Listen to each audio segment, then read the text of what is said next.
إن الحمد لله نحمده ونستعينه ونستغفره. Jazakallahu khairan. Barakallahu. Roja TV, saluran tilawah Al-Quran dan kajian Islam.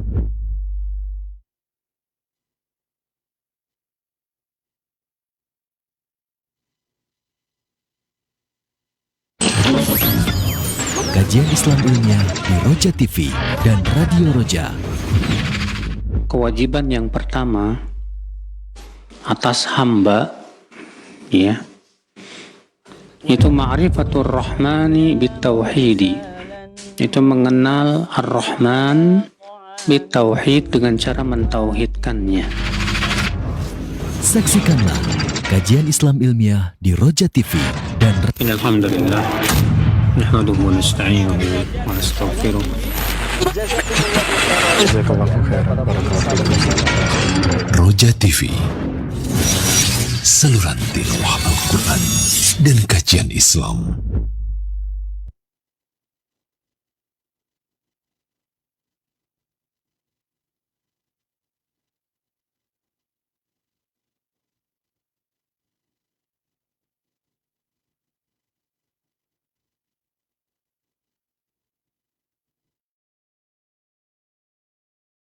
Warahmatullahi wabarakatuh.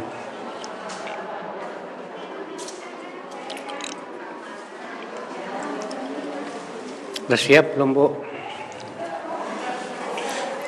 Bisa dimulai nggak kajiannya? Atau mau ngobrol dulu?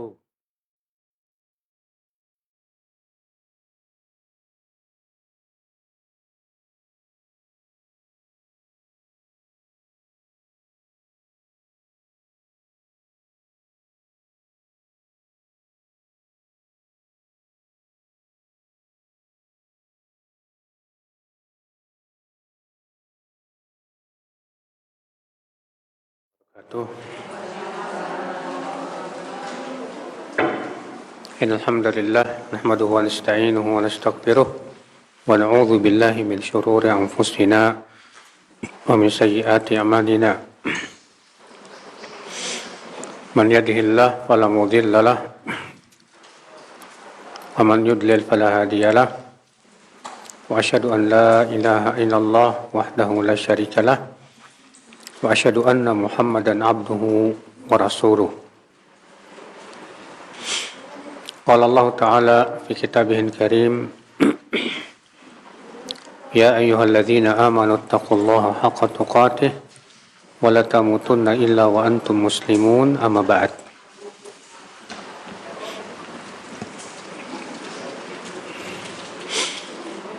Kita masuk ke bab al-waswasah fil iman wa ma yaquluhu man wajadaha.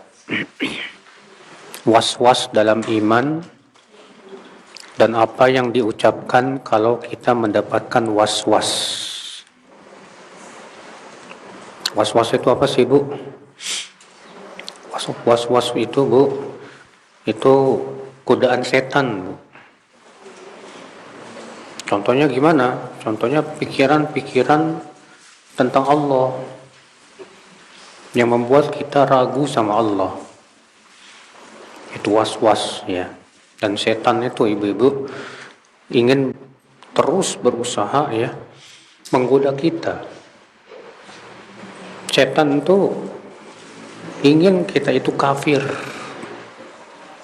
Makanya berbagai macam cara setan untuk menggoda kita.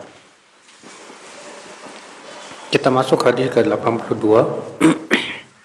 Hadis Abi Hurairah radhiyallahu anhu qala Rasulullah sallallahu alaihi wasallam,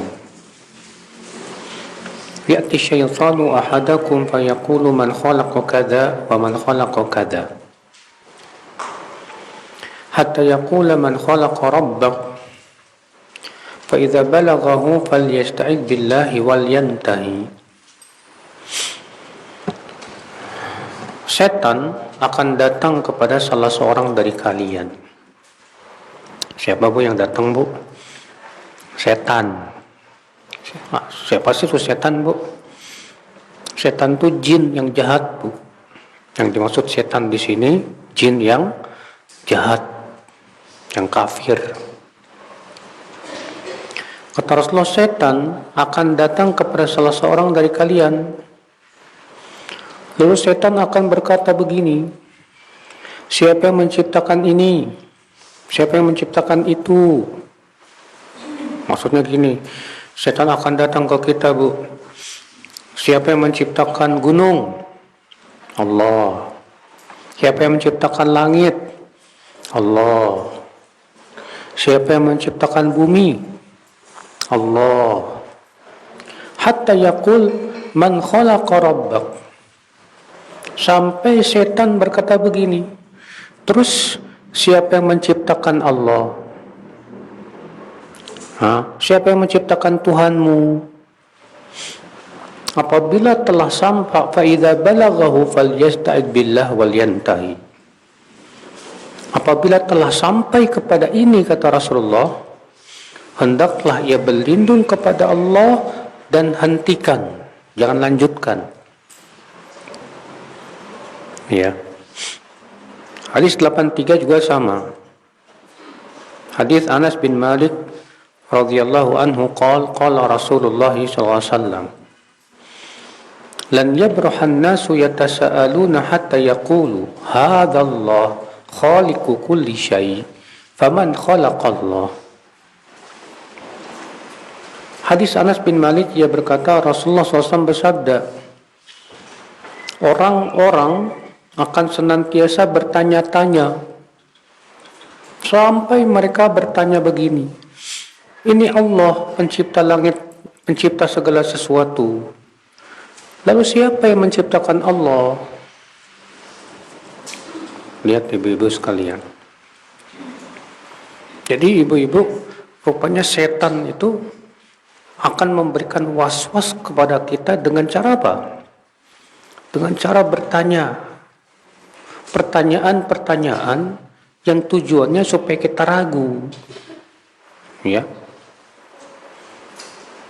Nah, itu ibu sekalian. Dan setan, ibu, terkadang juga berbentuk manusia loh, Bu. Manusia yang pikirannya rusak, manusia yang hatinya ateis, komunis, tidak percaya akan adanya Allah. Lalu kemudian memberikan pertanyaan-pertanyaan kayak gini. Supaya apa? Supaya kita ragu. Ya, makanya kata Rasulullah SAW, setan akan datang. Lalu berkata, siapa yang menciptakan ini? Siapa yang menciptakan itu? Ya. Dan hadis yang kedua, orang-orang terus saja bertanya-tanya. Ya. Nah, ini ibu-ibu sekalian. Baik ibu-ibu, dari dua hadis ini kita ambil faidah. Kita petik faidah yang pertama, bahwa setan akan terus menggoda manusia. Ya. Setan tidak akan pernah berhenti dari menggoda manusia. Makanya itu janji iblis, Bu. Iblis ketika diusir dari surga, ya. Apa kata iblis? Kata iblis, fabima aghwaytani la aq'udanna lahum siratakal mustaqim. Thumma la'atiyannahum min baini aydihim wa min khalfihim wa an aymanihim wa an syama'ilihim wa la tajidu aktsarahum syakirin. Karena engkau telah menyesatkan aku, ya Allah, aku akan halang-halangi hamba-hambamu dari jalan yang lurus.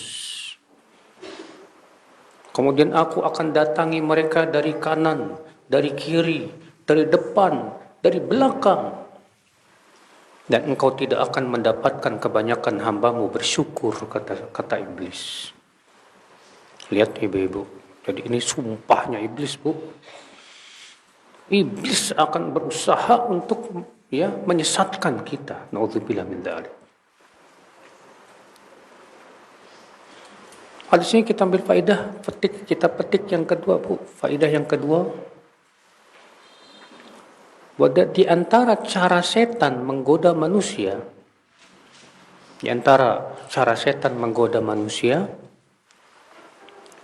yaitu memberikan pertanyaan-pertanyaan, ya, yang pertanyaan itu tujuannya untuk kita ragu kepada Allah.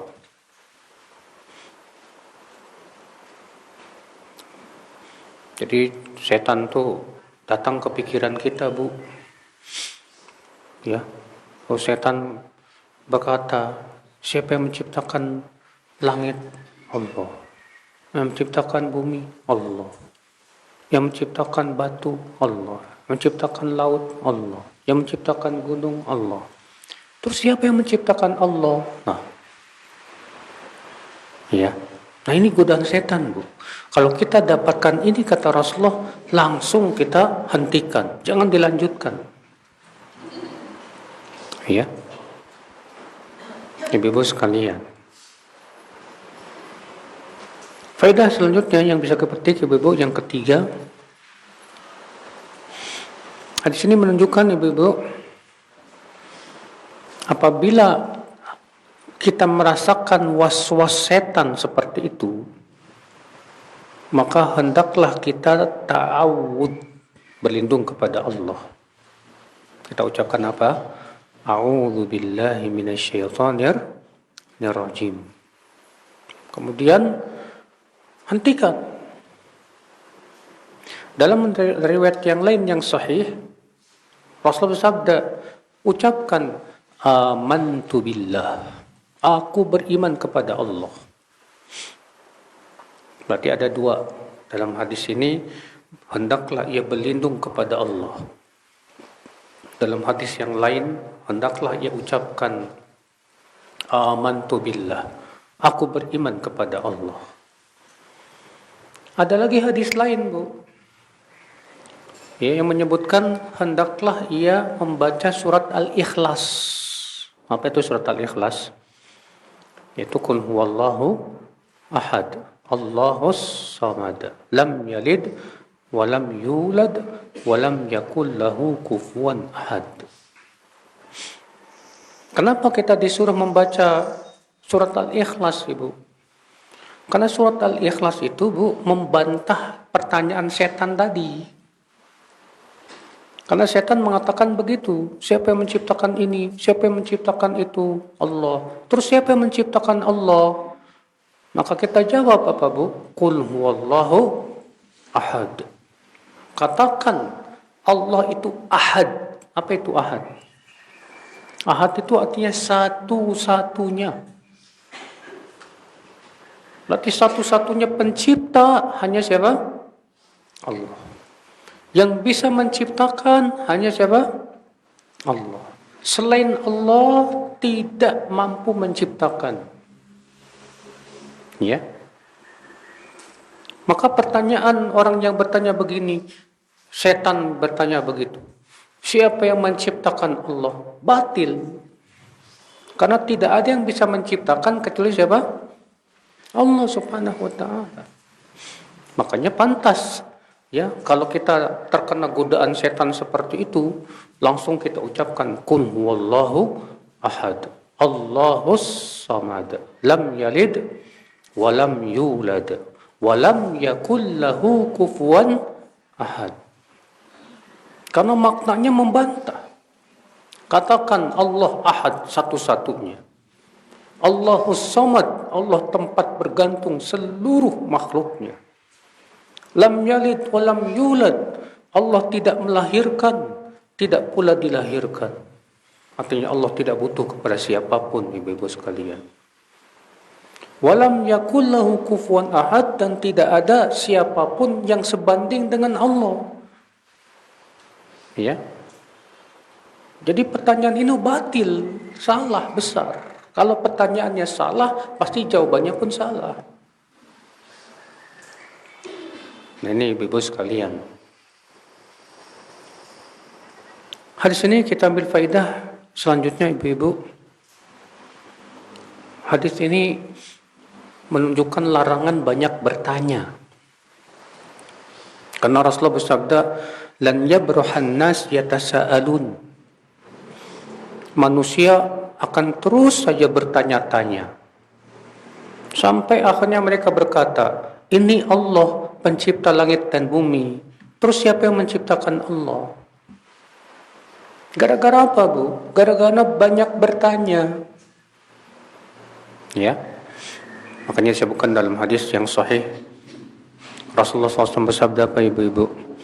Fa innama ahlakal ladzina min qablikum kasratu masailihim wa ikhtilafihum ala anbiya'ihim. Sesungguhnya yang membinasakan orang-orang sebelum kalian, apa itu? Ya, banyak bertanya dan menyelisihi nabi mereka. Lihat ibu-ibu, Rasulullah mengatakan bahwa banyak bertanya itu, Bu, itu sebab yang membinasakan orang-orang sebelum kita, Bu. Kayak Banu Israel tuh, Bu, ya, yang Allah ceritakan itu dalam surat Al-Baqarah. Allah mengatakan apa? Ya, Allah menyebutkan dalam surat Al-Baqarah itu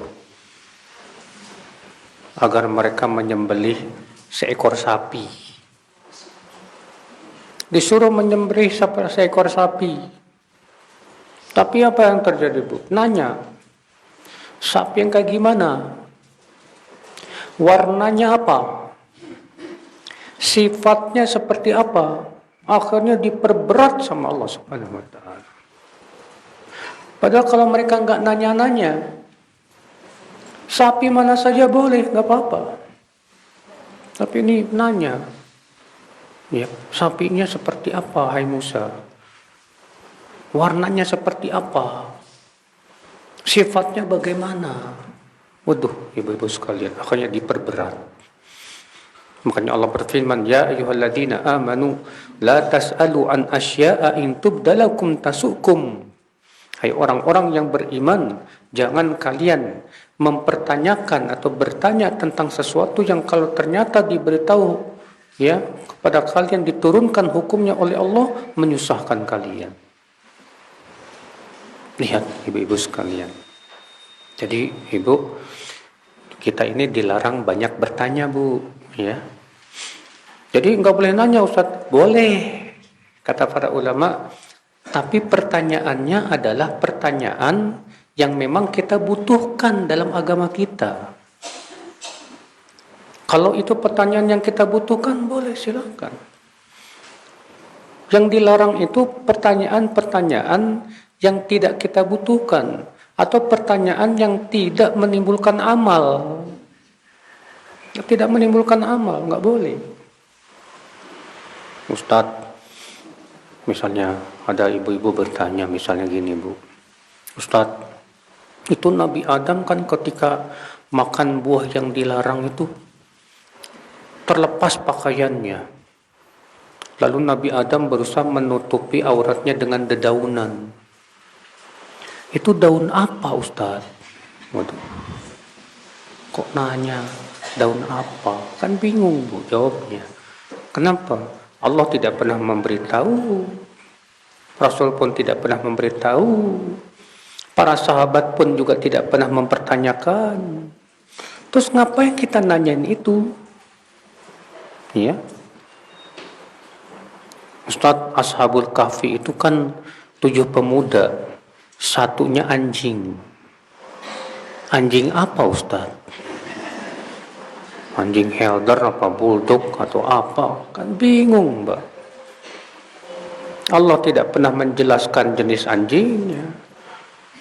Ya, Rasulullah pun juga tidak pernah menjelaskan. Para sahabat pun juga tidak pernah mempertanyakan kepada Rasulullah.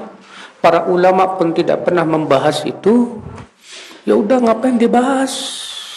Nggak perlu dibahas hal-hal seperti itu, ibu-ibu sekalian. Nah, terkadang, Ibu, ketika kita itu iseng, ya, membahas yang tidak perlu dibahas, akhirnya apa? Lama-lama terjerumus kepada pertanyaan-pertanyaan yang dilarang. Ya, seperti yang di sini dalam hadis ini. Nah, ini Ibu sekalian. Kita masuk ke bab berikutnya. Bab wa'id man ittata'a haqqa muslimin biyaminin fajiratin bin nar. Bab ancaman Ancaman untuk orang yang mengambil hak muslim dengan menggunakan sumpah palsu, di mana ia diancam dengan api neraka. Maksudnya gimana, Bu? Maksudnya gini, Bu. Ada orang bersumpah, demi Allah, itu tanah milik saya, padahal bukan. Ya. Dengan tujuan apa? Tujuannya untuk mengambil tanah orang. Nah, ini dosa besar, Bu. Haram. Ya. Hadis 84. Hadis Abdullah bin Mas'ud radhiyallahu anhu qala Rasulullah sallallahu alaihi wasallam, man halafa yamina sabrin liyaqtata'a biha mala mar'in muslim laqiyallahu wa huwa alaihi ghadban. Siapa yang bersumpah dengan sumpah sabar? Maksudnya sumpah sabar itu apa, Ibu-ibu? Maksudnya kata sebagian ulama, sumpah sabar itu yaitu bersumpah dengan penuh keberanian, gak ada rasa takut. Ya. Lihat tato abiha malam ri'im muslim. Tujuannya dia bersumpah apa? Untuk mengambil harta seorang muslim.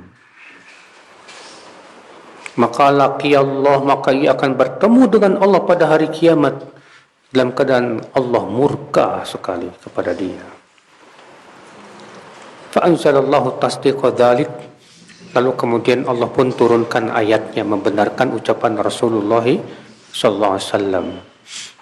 Allah berfirman, innal ladzina yashtaruna bi ahdillahi wa aymanihim thamanan qalila ulaika la khalaqa lahum fil akhirah wa la yukallimuhumullah wa la yanzuru ilaihim yaumal qiyamah wa la yuzakkihim wa lahum adzabun alim. Sesungguhnya orang-orang yang menjual atau membeli perjanjian Allah dan sumpah-sumpah mereka dengan harga yang murah, mereka itu tidak akan ada kebagiannya di hari akhirat, tidak ada keuntungannya nanti di akhirat. Allah pun tidak akan mengajak mereka bicara, Allah tidak akan melihat mereka, Allah pun tidak akan mensucikan mereka, dan bagi mereka azab yang pedih. Na'udzubillah min dzalik. Ya. Fadakhala al-Ash'ath ibnu Qais. Lalu ada seorang tabi'in masuk bernama Al-Ash'ath bin Qais. Waqal. Seorang sahabat masuk namanya Al-Ash'ath bin Qais dan berkata, Ma yuhadithukum Abu Abdurrahman. Hadis apa yang disampaikan oleh Abu Abdurrahman, yaitu Abdullah bin Mas'ud? Qulna kadza wa kadza. Kami berkata, beliau menyampaikan ini dan itu. Qala fiyya unzilat. Kata Al-Ash'ath, ayat itu turun mengenai aku. Kanat li bi'run fi ardi ibni ammin li. Dulu di zaman Rasulullah, aku punya sumur yang berada di tanah anak pamanku. Lalu kemudian terjadilah pertikaian, persengketaan antara aku dengan seseorang. Dia mengatakan bahwa sumur itu miliknya, aku mengatakan itu sumur milikku. Maka Nabi SAW bersabda, bayyinatuka aw yaminuhu. Mana buktinya? Kata Rasulullah. Kamu punya bukti enggak kalau sumur itu milik kamu? Kalau kamu tidak punya bukti, maka ia bersumpah bahwa itu milik dia. Rupanya Ibu, Al-Ash'ath enggak punya bukti. Apa kata Al-Ash'ath? Idzan yahlif ya Rasulullah. Kalau begitu, silahkan dia bersumpah ya Rasulullah. Maka Nabi SAW bersabda, man halafa ala yamini sabrin yaqtafi'u biha malam ri'in muslim wa huwa fiha fajir laqiyallah wa huwa alaihi ghadban.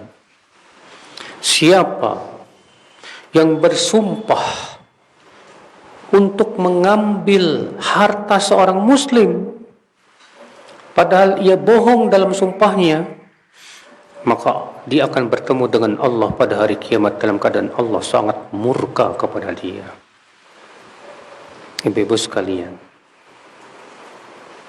lihat ibu-ibu, ya, hadis ini adalah merupakan ancaman ibu-ibu buat orang yang nekat berani untuk berdusta dalam sumpahnya ibu-ibu sekalian.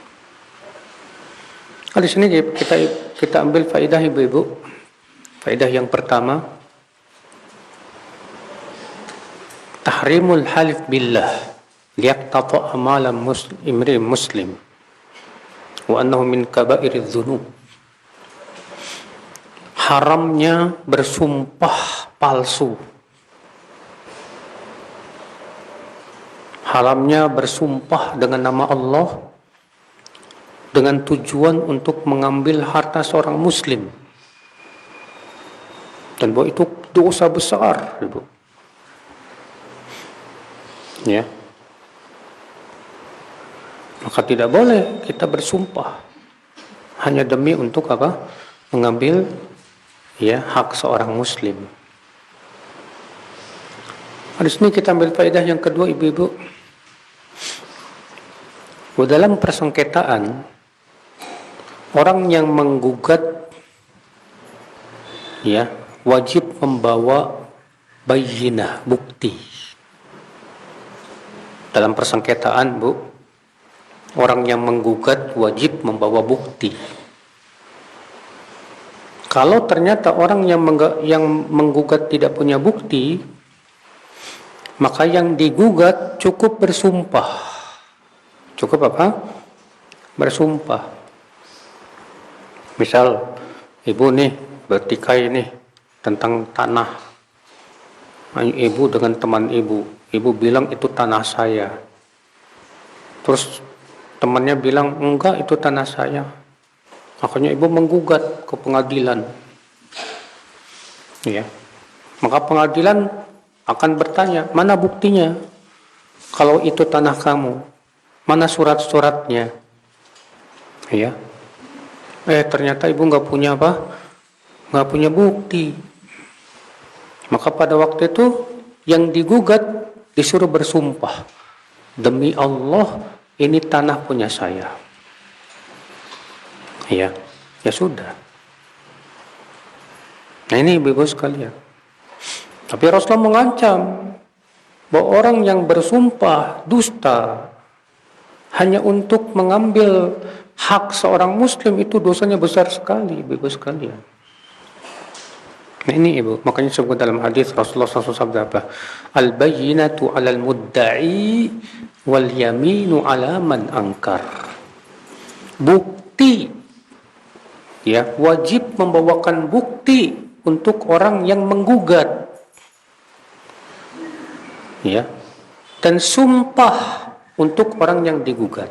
Artinya, kalau orang yang menggugat itu tidak punya bukti, ya, nggak ada bukti sama sekali, maka yang digugat cukup bersumpah. Nah ini ibu-ibu sekalian. Hadis ini kita ambil faedah selanjutnya ibu-ibu yang bisa kita petik dari hadis ini. Hadis ini menunjukkan bahwa ayat-ayat Al-Quran itu ada dua macam. Ada ayat Al-Quran yang turun karena sebab. Ada ayat Al-Quran yang turun karena apa? Sebab. Nah, disebut dengan asbab nuzul. Ya, sebab turunnya ayat. Ada lagi ayat-ayat Al-Quran yang turun tanpa sebab. Ya, ada ayat Al-Quran yang turun tanpa apa? Sebab. Dan ini kebanyakan, mayoritas ayat Al-Quran tuh rata-rata banyaknya turun tanpa sebab. Adapun ayat Al-Quran yang turun dengan sebab itu sedikit. Ya. Dan itu pun juga tidak semua sahih lagi. Buku yang paling bagus tentang Asbabun Nuzul itu buku yang ditulis oleh Syekh Mukbil. Beliau punya buku yang berjudul Sahih Asbabin Nuzul. Sahih Asbabun Nuzul. Ibu kalau punya duit beli aja, Bu. Ya, biar Ibu lebih paham tentang sebab-sebab turunnya ayat, Ibu sekalian. Nah, di sini Allah Ash'ath menyebutkan tentang sebab turunnya ayat itu dalam surat Ali Imran. Innal ladzina yashtaruna bi ahdillahi wa aymanihim thamanan qalila ulaika la khalaqa lahum fil akhirah wa la yukallimuhumullah wa la yanzuru ilaihim yaumal qiyamati wa la yuzakkihim wa lahum adzabun alim. Kata Ash'ath, itu ayat turun ya tentang kejadian aku. Saat itu aku bertikai, bersengketa dengan saudaraku, ya, tentang sumur. Nah, ini Ibu sekalian. Hadis ini kita ambil faedah, Ibu. Faedah selanjutnya. Hadis ini menunjukkan, Ibu, bahwa Allah disifati dengan ghadab, murka, marah. Allah disifati dengan sifat marah, murka. Tapi ingat ya, Bu, ya, marahnya Allah tidak sama dengan marahnya siapa? Makhluk. Ibu nggak boleh membayang-bayangkan di pikiran, Bu, Allah sedang marah. Nggak boleh. Kalau Ibu membayangkan, pasti yang terbayang apa? Makhluk, Bu. Wajib kita imani saja sudah bahwa Allah punya sifat marah, selesai. Kalau sebutkan dalam hadis ini, ya, maka dia akan bertemu dengan Allah dalam keadaan Allah murka kepada dia. Berarti itu menunjukkan Allah punya sifat murka. Dalam ayat-ayat juga disebutkan bahwa Allah punya sifat marah. Seperti Allah berfirman, "Wa may yaqtul mu'mina muta'ammidan fajazaohu jahannam khalidan fiha wa ghadiballahu alaihi wa la'anahu wa a'adda lahu jahannam wa sa'at masira."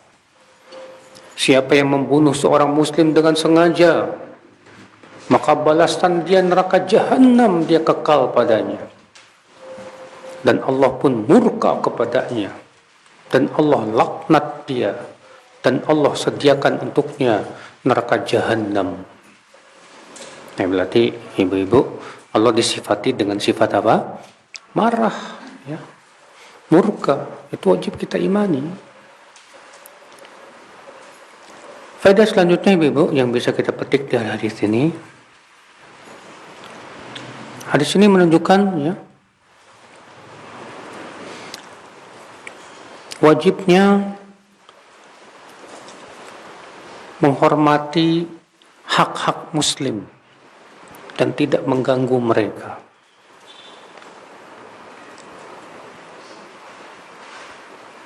Maka tidak boleh mengambil hak seorang muslim walaupun sedikit. Tidak boleh. Ibu misalnya punya tanah, terus sama ibu batasan tanahnya diubah sama ibu. Tanah orang dimasukin sama ibu tuh, Bu. Itu dosanya besar, Bu. Kata Rasulullah SAW, "Man ghayyar la'anallahu man ghayyara manaral ard." Semoga Allah melaknat orang yang mengubah batasan tanah. Disebutkan dalam hadis, orang yang mengambil tanah orang sejengkal pada hari kiamat akan dikalungkan di lehernya 7 lapis bumi. Ya, ya jelas lah, Bu. Karena kan di atas sejengkal ke bawahnya berapa lapis? 7 lapis. Subhanallah, ibu-ibu sekalian. Makanya hati-hati, jangan sampai kita mengambil hak orang lain, Bu. Iya, ibu ngutang sama temen, datang ke temennya, "Oh, saya boleh ngutang nggak? Berapa? 1 juta. Kapan mau dibayar?" "Insya Allah bulan depan." Enggak dibayar. Dan tidak ada niat membayar lagi. Nauzubillah min dzalik. Maka orang seperti ini, Bu, dihukumi dalam Islam sebagai apa? Maling gitu. Dia sudah mengambil hak seorang muslim itu, Bu. Hati-hati. Jangan kita orang yang bermudah-mudahan dalam berhutang, Bu. Hutang itu berat nanti ya pada hari kiamatnya itu. Kalau ibu nggak bayar hutang, pertama setiap harinya ibu berdosa, zolim, Bu. Kata Rasulullah SAW apa? Mutlul ghaniyyi dzulmun. Mengulur-ngulur pembayaran hutang padahal dia mampu untuk membayar, maka itu zolim. Ibu misalnya mengulur pembayaran hutangnya sebulan, itu setiap harinya ditulis zolim. Ibu mengulur pembayaran hutangnya setahun itu ibu berbuat zolim. Bayangkan. Hati-hati ibu-ibu sekalian. Jangan meremehkan masalah hutang. Banyak teman-teman kita itu udah ngaji, kalau ngutang pas ditagih bilangnya apa? Afwan akhi, kamu kan saudara ana. Ya saudara. Utang ya utang. Ya. Rasulullah aja pernah ngutang sama orang Arab Badui, Bu. Akhirnya orang Arab Badui pas hari hanya nagih ke Rasulullah. Ditariknya kerah Rasulullah dan berkata, "Hai Muhammad, mana hutangku?" Rasul ditagih hutangnya, Pak. Bayangkan. Ya. Kita bukan Rasul, nggak mau ditagih.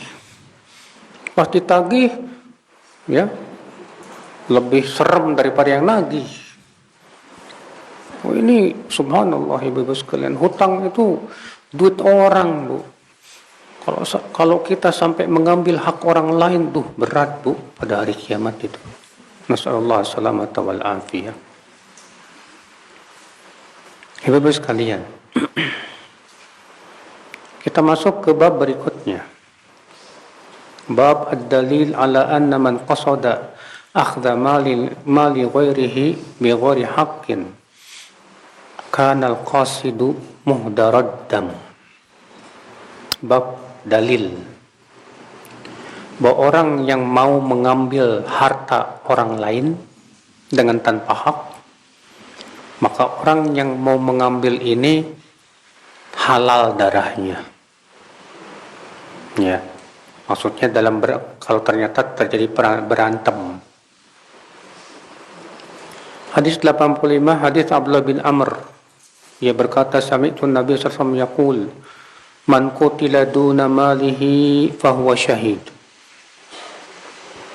Siapa yang dibunuh karena mempertahankan hartanya, maka ia mati syahid. Siapa yang dibunuh karena mempertahankan apa? Hartanya, maka ia mati syahid, kata Rasulullah SAW. Dalam hadis yang lain, ibu-ibu, ada seorang sahabat bertanya, "Hai Rasulullah, kalau ada orang yang mau merampok harta saya, apa yang saya lakukan?"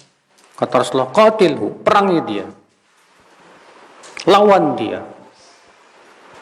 Lalu sahabat ini berkata, "Kalau aku membunuh dia," kata Rasulullah, "dia di neraka. Kalau aku yang terbunuh," kata Rasulullah, "kamu di surga." Masya Allah, ibu-ibu sekalian. Hadis ini menunjukkan, ibu-ibu, ya, wajibnya mempertahankan harta kita kalau ada orang yang mau apa? Mau mengambil. Ya. Walaupun kita harus konsekuensinya kita harus terbunuh, maka kita di surga. Kita mati syahid, Bu. Masya Allah. Ya. Dan kalau ternyata ketika kita melawan qadarullah dia yang terbunuh, dia di neraka, kata Rasulullah SAW. Ya. Itu dalam hukum Islam, Bu. Dalam hukum Islam diperbolehkan seperti itu, nggak masalah. Adapun kalau tidak sesuai hukum Islam, ya orang yang mempertahankan hartanya malah dipenjara. Karena nggak sesuai hukum Islam gimana? Ya, ibu-ibu sekalian. Hadis ini menunjukkan ibu-ibu yang kedua yang bisa kita petik bahwa mati syahid itu banyak, Bu. Tidak harus mati syahid itu mati di medan perang dalam rangka berjihad melawan orang kafir, tidak. Ternyata perang ketika mempertahankan harta kita, ya, mempertahankan apa? Harta kita, karena ada orang yang merampok kita, lalu kita perangi dia, kita lawan dia, lalu kita mati, maka kita mati syahid, kata Rasulullah SAW. Masya Allah. Ya, ibu-ibu sekalian, di zaman sekarang kan orang, Bu, ya, untuk mengambil harta orang itu ngeri sekali, Bu. Ya, tinggal mengklaim, bikin sertifikat palsu, kemudian bayar hakim, akhirnya menang, padahal dia dusta. Maka kita yang dizalimi boleh kita melawan terus sampai titik darah penghabisan, gak masalah, karena itu harta kita yang mau diambil orang. Maka dalam Islam boleh kita lawan terus, walaupun konsekuensinya kita harus mati, gak apa-apa. Ya. Hadis ini kita ambil faedah, ibu-ibu, yang ketiga yang bisa kita petik. Hadis ini menunjukkan betapa pentingnya harta. Sampai-sampai Rasulullah SAW menyuruh kita untuk menjaga harta kita, Bu. Kalau ada orang yang mau mengambil harta kita, sampai-sampai kita diizinkan untuk melawan dia. Bahkan diperintahkan kita untuk memerangi dia. Itu menunjukkan, Bu, kalau kita punya harta itu hendaknya kita jaga baik-baik. Jangan disia-siakan. Ya. Ibu-ibu sekalian. Hadis ini menunjukkan, ibu-ibu, ya, bahwa apabila harta kita terancam, maka itu keadaan yang disebut dengan darurat. Itu keadaan yang disebut dengan apa? Darurat. Karena kata para ulama, kapan sih disebut darurat? Disebut darurat kalau membahayakan 5. Yang pertama, membahayakan agama. Yang kedua, membahayakan nyawa. Yang ketiga, membahayakan harta. Yang keempat, membahayakan keturunan. Dan yang kelima, membahayakan akal. Nah, ini ibu-ibu sekalian.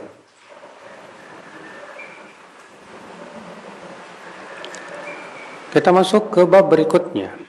Bab istihqaqil wali al-ghash li ra'iyatihin nar.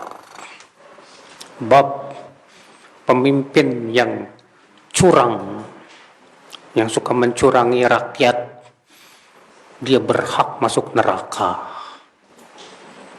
Ini, Bu, balasan buat pemimpin, tapi dia menzalimi rakyat, mengambil hak-hak rakyat, mencurangi rakyat. Ini pemimpin di akhirat nanti ngeri. Ya. Hadis 86. Hadis Ma'qil bin Yasar. Anna Ubaidullah bin Ziyad adahu fi maradhihi alladhi mata fihi. Faqala lahu Ma'qil inni muhaddithuka hadithan sami'tu min Rasulullah SAW.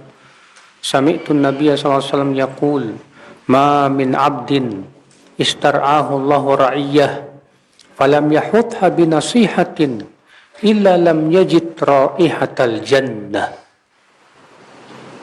Dari Ma'qil bin Yasar, seorang sahabat Nabi, bahwa ia sedang sakit, lalu ia dijenguk oleh seorang yang bernama Ubaidullah bin Ziyad. Ini pemimpin yang zalim pada waktu itu, Bu.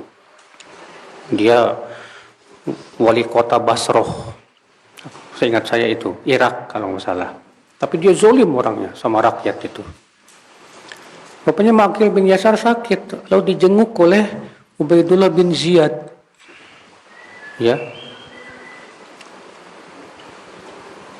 Maka Ma'qil bin Yasar, sahabat ini menggunakan kesempatan ini untuk menasihati sang pemimpin ini, Bu.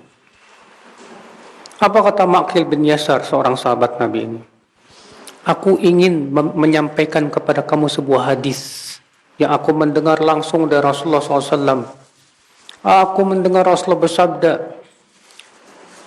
hamba mana saja yang Allah jadikan pemimpin untuk rakyatnya, tapi ia tidak berbuat baik kepada rakyatnya, kecuali ia tidak akan mencium bau surga.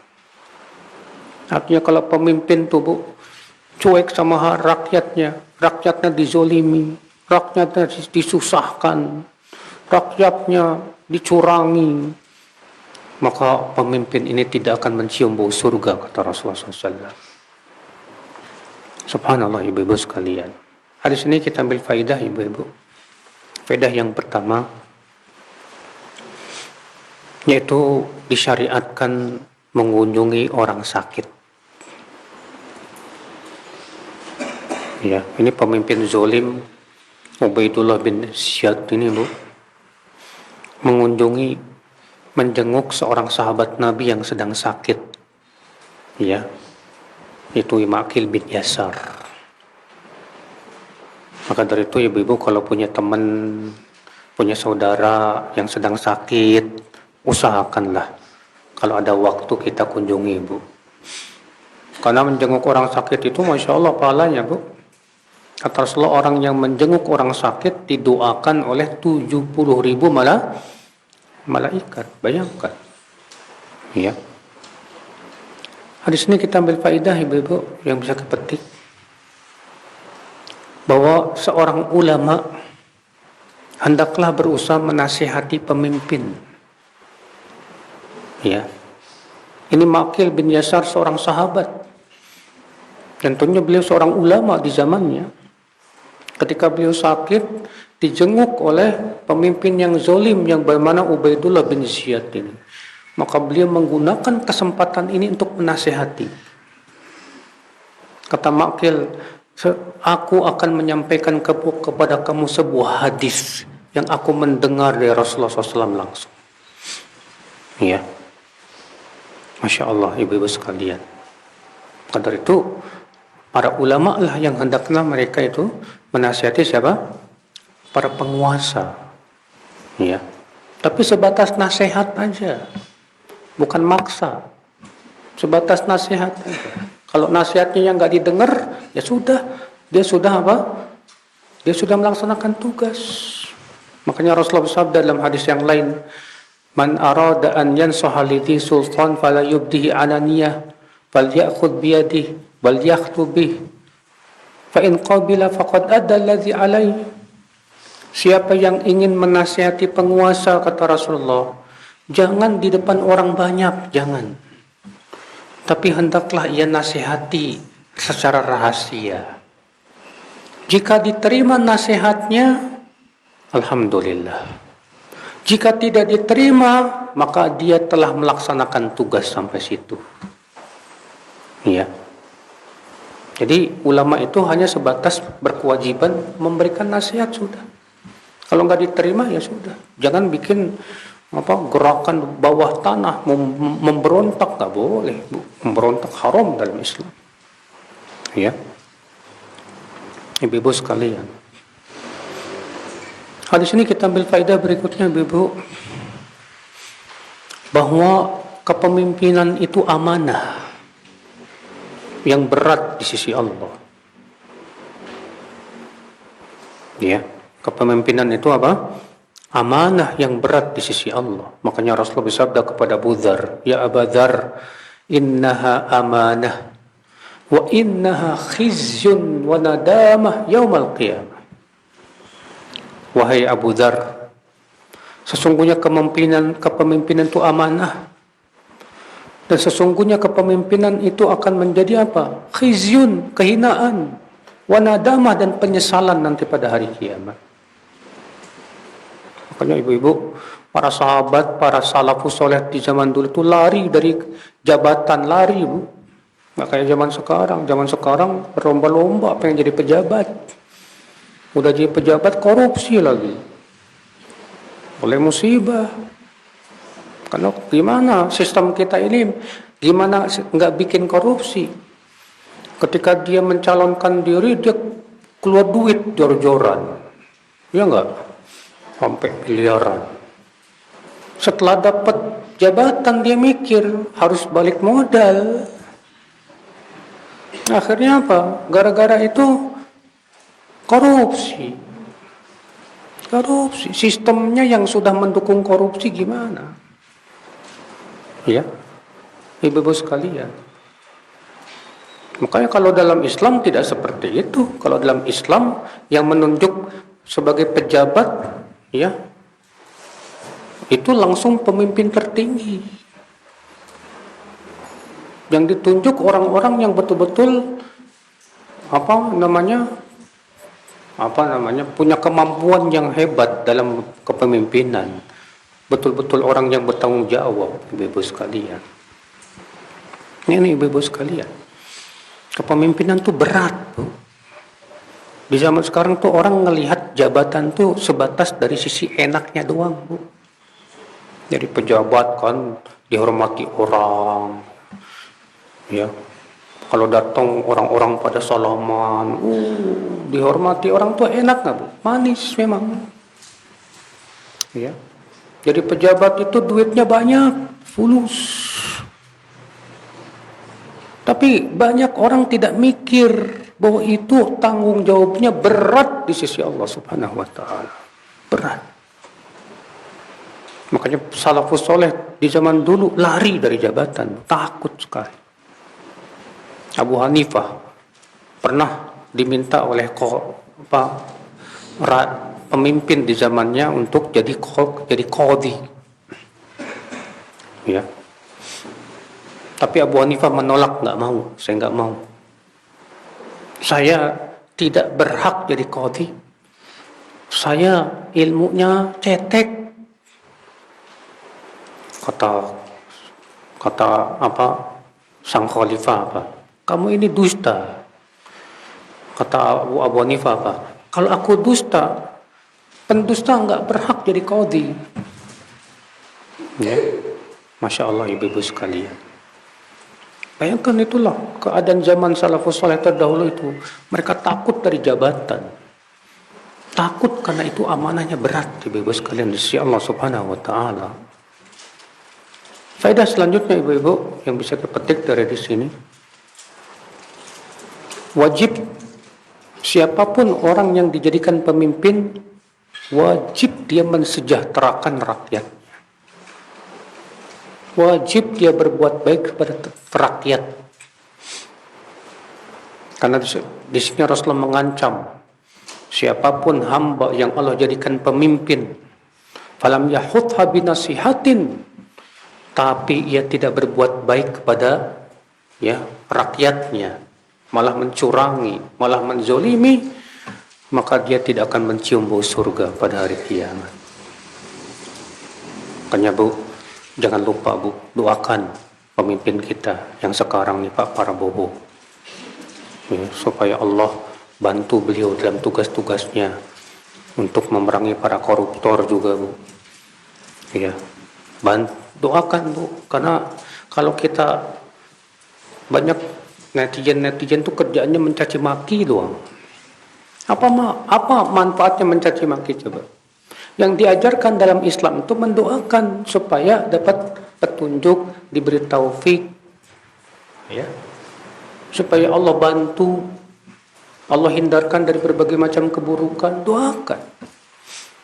Makanya kata Imam Al-Barbahari, kalau kamu melihat ada orang yang mendoakan kebaikan buat penguasa, itu tandanya dia Ahlus Sunnah.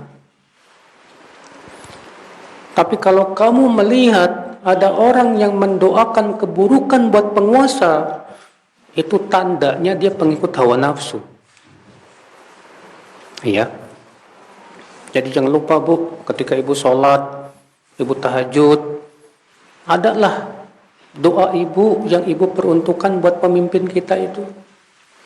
Ya Allah, berikan taufik kepada beliau. Ya Allah, ya kuatkan beliau, sehatkan beliau. Ya Allah, ya berikan hidayah kepadanya. Ya, berikan kemudahan dia untuk menjalankan kepemimpinan. Jadikan dia pemimpin yang adil, yang sayang sama rakyat. Ya. Itu ibu-ibu sekalian. Ya. Hadis ini menunjukkan ibu-ibu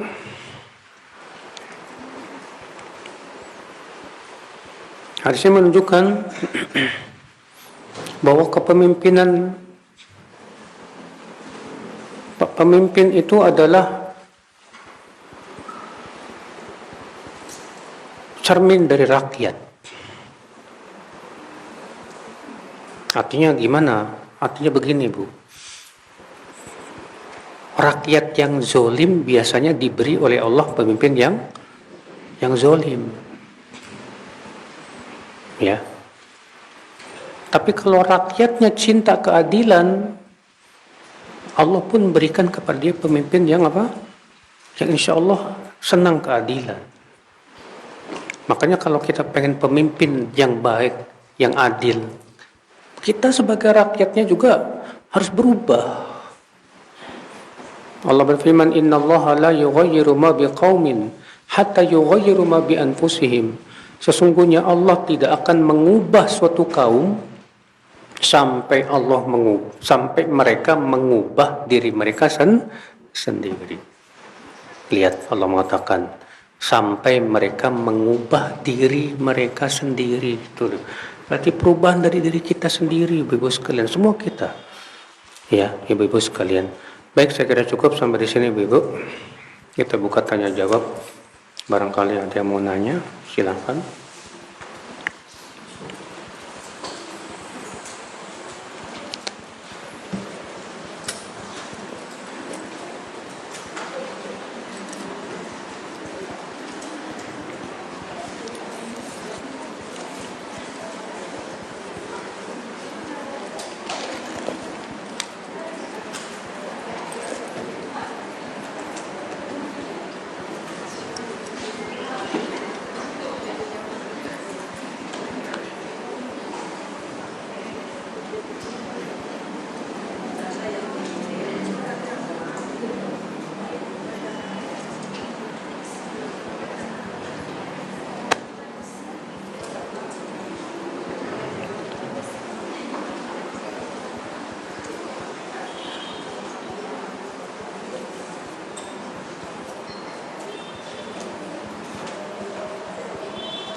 Waktu bayi, saya belum mengakikahkan anak saya karena belum mampu. Anak saya sekarang sudah dewasa. Apakah saya tetap mengakikahkan anak saya? Iya. Kalau memang waktu bayi dulu nggak sempet karena nggak mampu, maka setelah besar tetap kita akikahkan, Bu. Kenapa? Karena Rasulullah bersabda, Al-gulam murtahinun bi aqiqatihi. Anak itu tergadai oleh akikahnya. Lihat ibu-ibu. Jadi anak itu tergadai dengan akikahnya. Rasulullah SAW umpamakan seperti gadaian. Gadaian wajib dibayar nggak? Harus. Ya.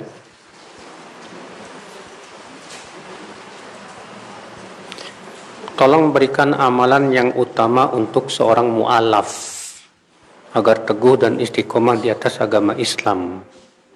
Seorang mu'alaf, amalan yang paling utama adalah memperdalam agama Islam. Terus belajar terutama tentang akidah dan tauhid.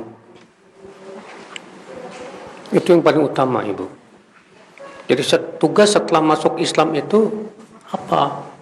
Semakin perdalam tentang agama Islam, apa itu Islam. Pelajari yang wajib setiap muslim mempelajarinya, berupa rukun iman yang 6. Iman kepada Allah, malaikatnya, kitab-kitabnya, hari akhirat, beriman kepada para nabi dan rasul, beriman kepada takdir yang baik maupun yang buruk. Pelajari itu. Pelajari tentang rukun Islam. Syahadat la ilaha illallah, syahadat Muhammadur Rasulullah, mendirikan sholat, membayar zakat, berpuasa Ramadan, haji ke Baitullah. Wajib pelajari. Pelajari tentang kewajiban-kewajiban yang tiap hari kita lakukan. Seperti bagaimana menutup aurat, ya, bagaimana cara makan, cara minum, ya. Nah itu banyak belajar. Jadi kalau sudah masuk Islam, alhamdulillah, itu nikmat besar. Selanjutnya apa? Selanjutnya pelajari terus, belajar terus, supaya bertambah keimanan, semakin paham tentang hakikat agama Islam itu, ibu-ibu sekalian.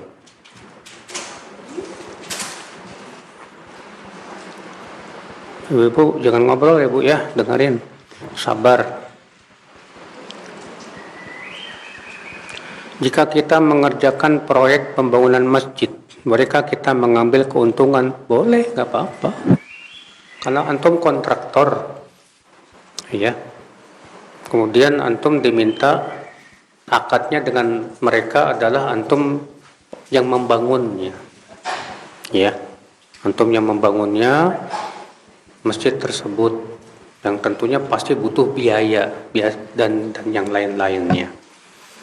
Makanya seperti ini, ya Allah alam boleh, nggak apa-apa. Tapi kalau tidak mengambil keuntungan, diikhlaskan lillahi ta'ala, oh ini besar pahalanya, ya, insya Allah subhanahu wa ta'ala.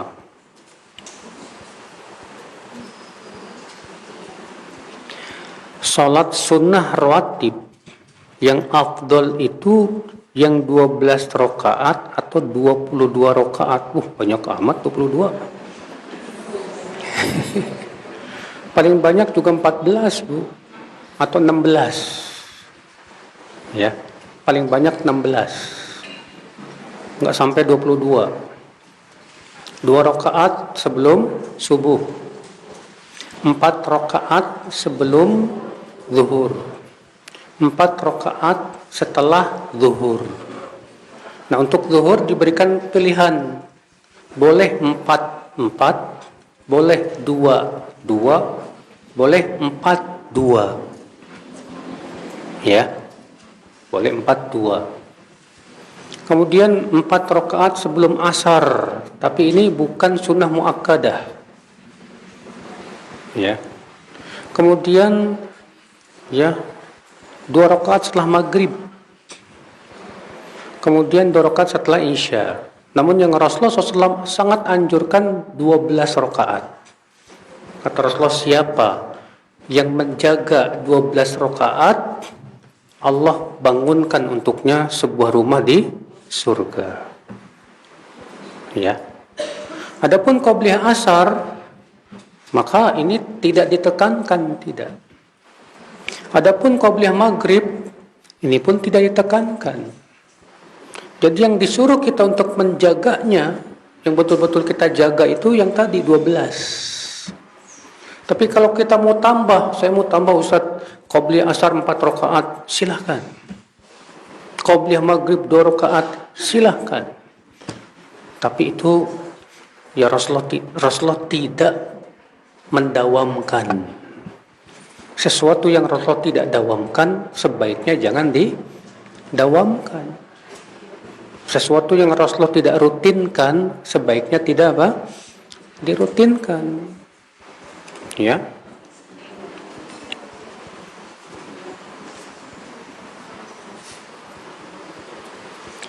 Duduk antara 2 sujud, kenapa tidak boleh doa begini? Ada tambahan wa'fu anni, wa'afini, wa'fu anni. Bu, yang namanya dikir-dikir sholat itu nggak boleh berdasarkan riwayat yang lemah, bahkan riwayat yang tidak ada sama sekali. Waqfu anni itu tidak ada riwayat yang menyebutkan Rasulullah membaca itu di antara dua sujud. Ada riwayat lain yang menambahkan waqfu anni, tapi bukan dalam sholat. Ya. Adapun dalam sholat tidak ada tambahan waqfu anni di antara dua sujud itu. Maka ingat Bu, kata Rasulullah apa? Idza haddatsukum hadisan fala tazidu alaihi. Kalau aku menyampaikan hadis, jangan ditambah-tambah. Jangan apa? Ditambah-tambah. Nggak boleh menambah-nambah doa yang Rasulullah sudah ajarkan kepada kita. Kita tambah-tambah nggak boleh. Karena dilarang, itu termasuk berdusta atas nama Rasulullah sallallahu alaihi wasallam.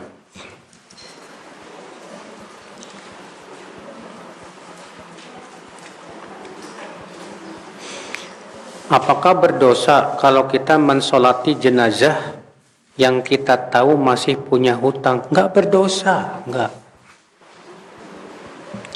Mungkin ibu bertanya, dulu Rasulullah tidak mau mensolati jenazah orang yang punya hutang. Iya, di awal-awal. Di awal-awal Rasulullah tidak mau menyolatkan jenazah yang punya hutang. Tapi di akhir-akhir hukum itu sudah dihapus. Rasulullah bersabda, siapa yang punya hutang, ya, maka fa'alayya, itu kewajibanku untuk membayarkannya. Artinya, kalau ada seorang yang punya hutang dan dia tidak mampu bayar hutang, sampai matinya nggak bisa bayar hutang, maka itu kewajiban pemimpin kaum muslimin untuk membayarkan. Ya, ibu-ibu sekalian. Itu ibu-ibu sekalian. Jadi tetap disolatkan Bu.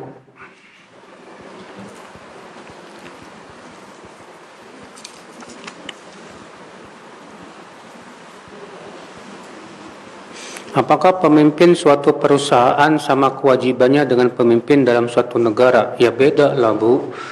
Ya, kalau perusahaan kan dalam masalah bisnis, tapi tetap dia wajib berbuat baik sama bawahan, nggak boleh zolim.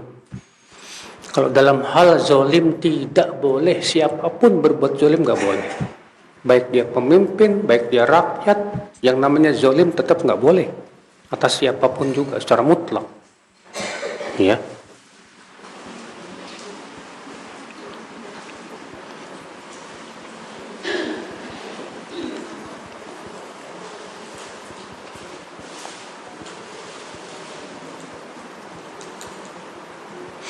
Mendapatkan jabatan dengan jalur sogok boleh enggak? Haram. Rasulullah bersabda, la'anallahu rashi wal murtashi. Allah melaknat ya orang yang menyogok dan yang disogok. Dua-duanya kena laknat gitu. Ya. Ini dapat apa jabatan tapi dengan cara nyogok. Waduh gimana ini? Musibah.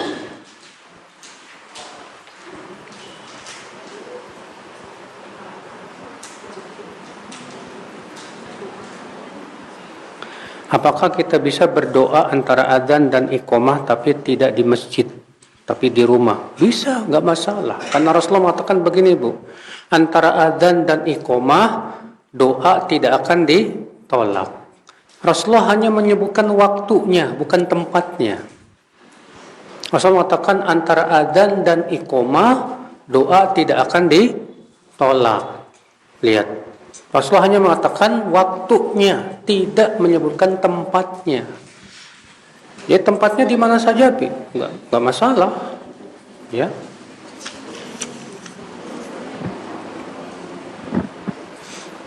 Bagaimana kalau kita saat diopname di rumah sakit ditawari suatu pemakaian alat yang sebenarnya tidak urgen? Karena pasien tidak paham ya setuju saja. Kalau saat tagihan terlupa, statusnya jadi hutang ke rumah sakit. Gimana kalau alat itu terlalu mahal dan kita merasa dimanfaatkan oleh rumah sakit? Apakah wajib bayar? Wajib. Salah sendiri, langsung main terima aja. Tanpa bertanya apa manfaatnya, bagaimana. Ya. Rumah sakit ini juga tidak benar. Makanya begitulah ibu-ibu ya. Banyak rumah sakit di negeri kita ini, Bu, yang dia pikirkan kan cuan, Bu, cuan. Akhirnya apa yang terjadi? Ya. Ngerjain pasien, gimana caranya dapat fulus. Makanya banyak orang Indonesia pada berobat ke luar negeri. Kenapa? Ya di luar negeri mereka memang tujuannya betul-betul ingin mengobati. Udah murah, pelayanan bagus. Ya. Nah, kalau Indonesia di negeri kita misalnya rumah sakit pikirnya cuma cuan aja. Akhirnya ngerjain para pasien, waduh. Ya, lama-lama nanti rumah sakit Indonesia udah nggak laku lagi, Pak. Maka dari itulah ya, untuk para dokter, para rumah sakit, hendaklah tujuannya betul-betul bukan hanya mengambil keuntungan, tapi betul-betul bagaimana tujuannya supaya orang pada sehat. Ya, ibu-ibu, saya pernah ya diceritakan oleh salah seorang mantri. Dia bertanya gini ke dokter. Saya pernah nanya ke dokter gini, Dok, menurut kamu keberhasilan rumah sakit itu dengan sedikitnya pasien atau dengan banyaknya pasien? Kata dokter apa? Oh, banyak pasien. Berarti rumah sakit itu apa? Berhasil. Salah, Dok, kata dia. Kalau banyaknya pasien itu sebagai keberhasilan, berarti rumah sakit gagal buat menyehatkan masyarakat. Sementara tujuan rumah sakit itu bikin orang sehat. Pantas saja namanya rumah sakit. Orang jadi pada sakit. Tujuan rumah sakit itu jadi orang sehat. Jadi kalau semakin orang sedikit sakit, berarti berhasil dia menyehatkan masyarakat. Cuma masalahnya terkadang ya gitu, Pak. Banyak yang bisnis, Pak. Ya, gimana caranya obat produknya jadi apa? Laris, laku. Ya, caranya gimana? Ya, masyarakat dibikin sakit dulu, biar bisa beli dan yang lainnya. Ya, musibah memang di zaman sekarang ini. Ya, kenapa? Ya itu tujuannya cuan, duit semuanya. Nasallallahu salamata wal afiyah.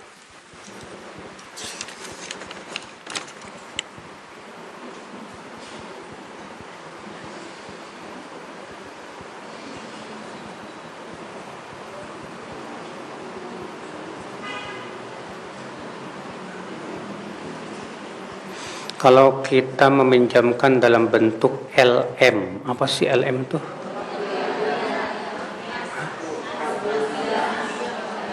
Emas. Hah? Seperti emas, perak gitu ya. Apakah boleh? Boleh. Kalau ada yang minjem, nih saya pinjamkan kamu emas. Bayarnya apa? Emas lagi. Bayarnya dengan apa? Emas lagi. Boleh, nggak apa-apa. Ya, saya tidak mau dibayar pakai duit. Saya mau bayarnya pakai emas lagi. Sebab kalau dibayar pakai duit bisa terjadi riba, Pak. Kalau misalnya lebih, riba. Kalau kurang, ya masalahnya kamu ridho enggak kalau kurang. Kalau kamu ridho, ya alhamdulillah, enggak masalah. Jadi kalau kita meminjamkan orang berupa emas, hendaknya dibayarnya dengan emas juga, tanpa ada tambahan apa-apa, tanpa ada denda dan yang lainnya. saya pinjamkan berupa emas 5 gram.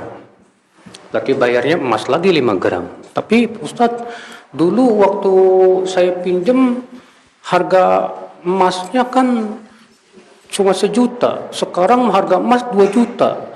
Ya gak masalah. Kenapa? Karena pinjamnya emas. Kalau pinjamnya emas, tetap dibayar dengan apa? Emas. Tidak riba, tidak. Karena yang dilihat tuh gramnya sama-sama 5 gram. Makanya sebagian orang yang nggak mau rugi begitu, dipinjamkannya berupa emas, nggak mau pakai duit, ya. Nah ini ibu sekalian. Ya, tapi itu sangat memberatkan si penghutang. Gimana Ustadz? Ya dulu kenapa dia terima dengan emas? Kalau udah tahu bakalan ngeberatkan, lebih baik jangan terima kalau emas. Ya. Tapi kalau misalnya dia terpaksa, Ustadz gimana dulu? Ya udah gimana lagi, tetap wajib harus bayar emas dengan emas. Ya, walaupun harganya memang jauh lebih mahal daripada dulu misalnya, tetap wajib bayar emas dengan emas. Ya. Tidak dianggap riba, tidak. Demikian, subhanakallah bihamdik, asyhadu an la ilaha illa anta, astaghfiruka wa atubu ilaik. Assalamualaikum warahmatullahi wabarakatuh.